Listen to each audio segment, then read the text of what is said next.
boy. Bear, sit. Really nice. Good boy. So I've got some super high value treats over here. He's even got his back turned to my dogs. Y'all, I'm so impressed right now. Good boy. And now we're going to walk away from the stimulus, which is my dog's. Good boy. Nice and calm. Very good boy.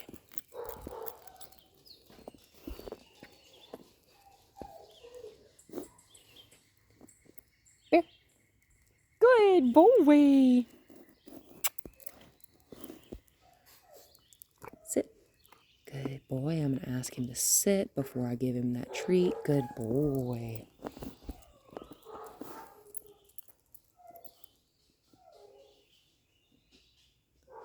Come on.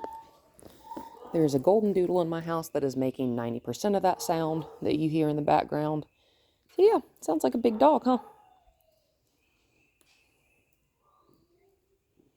I'm just going to let him think about it. I'm not going to force him to move forward back into the garage. Good boy. I'm going to take a couple steps back. There we go. Good boy. I don't want him to get stuck in a specific spot. Good. Shake it off, man. Yep. Squirrel.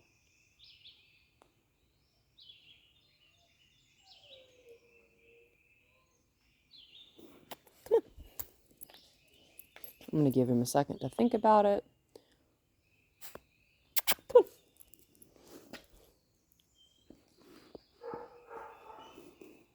He really doesn't like that golden doodle barking in that spare room.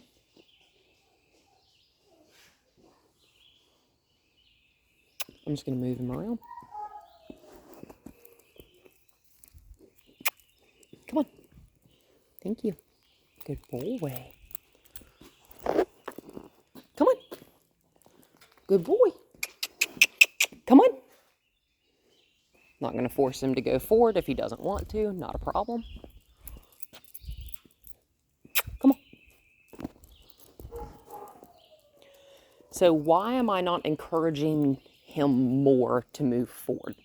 If we get pushed past a certain point where we're comfortable, the situation is now scary, right? So if you were in a situation, like let's just pretend that you're afraid of the dark, or you're even better, let's pretend that you're afraid of snakes, and somebody comes towards you with a snake, and you ask them to stop about 15 feet from you, but they continue to come forward with the snake, and they continue to come forward towards you. That would be terrifying, and you would either yell and tell them to back away, or you would start to run and get out of the situation. Fight, flight, or freeze, or you freeze and not really sure what to do. Good boy, come on, let's just walk. Good boy, we're going to go entirely past the garage this time. We're just going to walk down this way. We're not going over there. I don't want you to get super, super muddy. Good boy. Good job, Bear. Good boy. There we go. Just keep his little brain moving. So that's why I'm not going to continue to just encourage him forward and forward and forward into the garage and into the situation that he feels he is uncomfortable in. That is called flooding, and that creates trauma. What we're doing right now is we're sensitizing. We're desensitizing the dog to the stimulus, right? We're allowing him to look at it. We're allowing him to walk away from it. He does not have to go forward toward the stimulus if he does not want to. The stimulus obviously being my dogs. Good boy. More or less right now because that golden doodle. Good boy. You want to come on? Good job. Hey, Bear. And we're not going to get all the way over there. Good boy. Sit. Very nice, buddy. Good boy. That's okay. Bear, sit. That's okay. We're just going to walk forward a little bit. It's okay. His toes got a little caught up. There we go. That's my Chihuahua mix being loud. Good boy. And we're not going to get all the way over there. I know it makes him nervous. Bear crate. Good. Good boy. He thought about it. That's okay. It did fall all the way back in there. This is not his crate. He's a little less comfortable with it. That's not a problem. Hey. That is enough. Thank you.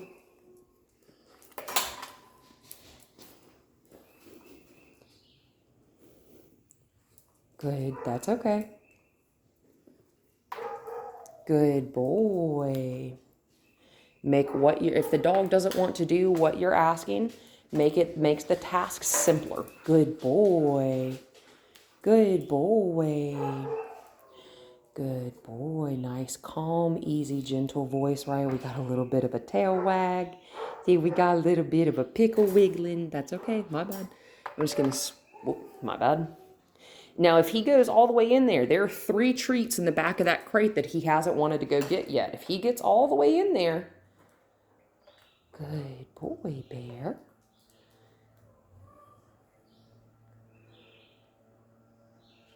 Now, there's 4 that he didn't want to go for. It's okay. I'm going to make the task easier. Toss it towards the front of the crate. Good boy.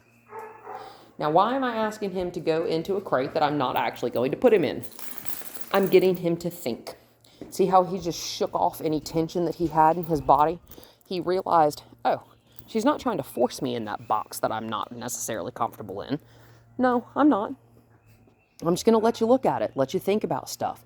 Same type of thing as just asking him to sit in the presence of my dogs. Same type of thing. Good boy, let's just walk. Good boy. Good boy. Good boy.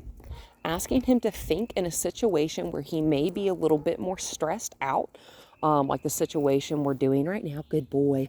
This is how we're going to help him not get super, super overwhelmed by the situation, is by allowing him to walk away from it. Again, we're not trying to flood and we're not trying to force him to be comfortable in a situation he's not comfortable in. Why do we not do that? Because that absolutely never works. If someone were to try to make, if someone were to try to make a human comfortable in a situation they're not comfortable in, we would think that that's inhumane. I think it's inhumane to do the same thing to any other animal. They do have feelings, obviously. And in a situation like this, he senses my dogs as a threat. I am not going to put him in a situation where he feels threatened and force him to stay. I'm going to show him that my dogs are not going to hurt him. I'm going to let him look at my dogs and become familiar with what they look like, what they smell like, what they sound like, before we proceed with having him interact with my dogs any further. Because while he did do relatively well with it, as you notice, he is a little bit nervous, and that's okay. I don't want him being nervous in the presence of my dogs to lead to him snapping or something, because I'm not afraid that my dogs are necessarily going to hurt him if he snaps. They do very, very well with small dogs, and they're not intimidated by them. But I would hate for him to be in the mindset where he feels like he needs to try to bite his way out of the situation, right? Because we don't ever want to entice that fight response out of the dog. We don't want to entice the flight or freeze response either. We want nice, easy, fluid, confident movements from us and from our dog.